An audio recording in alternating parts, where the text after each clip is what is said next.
again, Bay Area. I'm Diane, and you're watching SFN News. Today we're going to talk about something that might seem small, a bench, a doorway, a planter. But before we talk more about that, we want to let you know that SFN endorses Proposition 50. We have endorsed Proposition 50, and we'll talk more about that later in the show. So now back to something that might seem small, a bench or doorway, a planter. But if you look closely, they're telling a bigger story. One about who public space is really for and who it's quietly pushing out. It's called hostile architecture, and you'll find it from Paris to right here in San Francisco. Let's take a look. What is hostile architecture? Hostile architecture, also called defensive or exclusionary design, uses physical barriers to discourage behaviors considered undesirable. Most often, it targets unhoused people. You've probably seen it. Metal spikes in a doorway, lumpy concrete, benches with bars that make lying down impossible, slope seating designed to make rest uncomfortable, sprinklers that turn on randomly at night, rails across ledges and vents. These elements aren't accidents. They're designed to keep people from sitting, sleeping, or simply existing too long in one space. But here's the thing. None of this solves homelessness. It doesn't offer shelter. It doesn't offer safety. It just makes life harder and more hidden. Paris, a case study.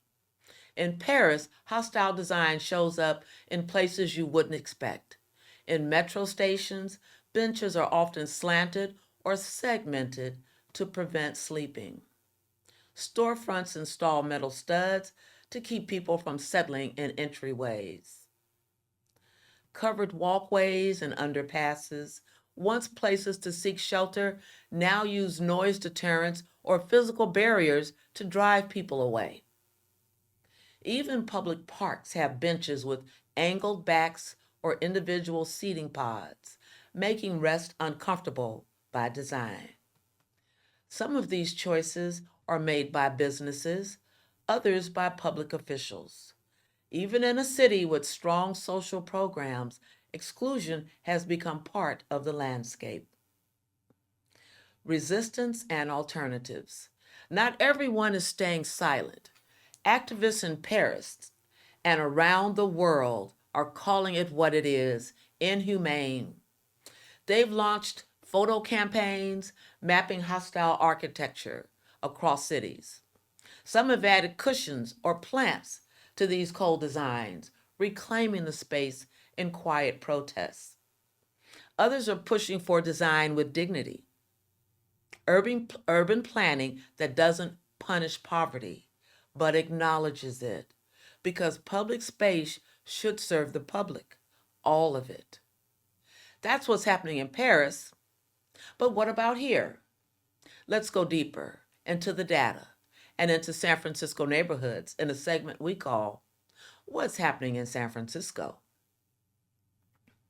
San Francisco is no stranger to exclusionary design, but it doesn't always look like spikes. Sometimes it looks like planters, boulders, uneven entranceways. Across the city, businesses and property owners have quietly installed planters, boulders, and metal barriers. On Van Ness and in the Tenderloin, planters suddenly appear where people once rested. It's not just aesthetics, it's policy. In 2024, the city made it easier to get permits for sidewalk beautification, often with little oversight. Critics say it's become a tool to push unhoused people away without a plan for where they're supposed to go. By the numbers, let's look at the numbers. In 2024, San Francisco counted over 8,300 people experiencing homelessness. More than 4,300 of them were unsheltered, sleeping in vehicles, tents, or streets. And in my district, District 10 alone, unsheltered homelessness increased 78% between 2022 and 2024. Much of it from people living in cars. Meanwhile, enforcement is rising. From summer 2024 to mid 2025, over 1,000 people were cited or arrested for illegal lodging, 10 times more than the year before. So, what happens when a block gets cleaned up? When a doorway gets spikes or little boulders? When a bench disappears? They don't go away. The homeless, they just go somewhere else. What neighborhoods need to know. If you live in San Francisco, like I do, you might notice fewer tents near your block this month, but chances are you'll also notice more people living in parked cars on residential streets, encampments popping up on less visible corners, or people simply hiding in deeper shadows. Hostile architecture only shifts the problem, it doesn't solve it. And it often moves it into your neighborhood, just less visibly. You might feel safer, but is the city safer for everyone? So, what can be done? There are real alternatives. Cities can invest in housing first policies with permanent sober housing, not just temporary shelter, day centers, safe places to rest, recharge, connect with services, outreach care teams, mental health, hygiene, and medical help could be provided. Universal design, public space that welcomes, not repels. Community co-design, working with unhoused neighbors, not against them. Public space doesn't have to choose between safety and compassion. We can have both, but only if we stop designing people out of our cities. You know, hostile architecture is subtle. A spike here, a planter there, but together they tell a story. It says, you don't belong here. We believe our cities can tell a different story, one of care, of shelter, and space for all, because public space is only truly public if it belongs to everyone. SFN News Statement. We endorsed yes on Proposition 50. At SFN News, we believe democracy only works when every community, especially those historically pushed aside, has real representation and a voice. That's why we endorse Proposition 50. Proposition 50 protects California's political power in Congress at a time when other states are aggressively redrawing districts to silence voters and shift control.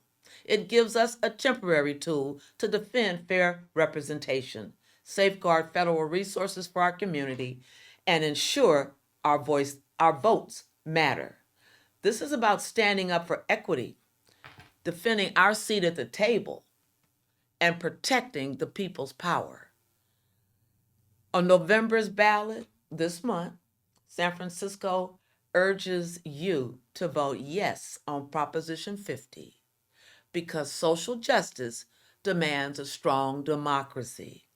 Please vote like your lives depend on it, because it probably does. If you missed the voter registration deadline, you can still vote by going directly to City Hall and casting your vote for yes on Proposition 50. All you need to do is bring your ID. I'm Diane. Thank you for watching SFN News, your social justice network. Stay curious, stay kind, stay informed, and stay engaged. We'll see you next time. I'm Diane, signing out.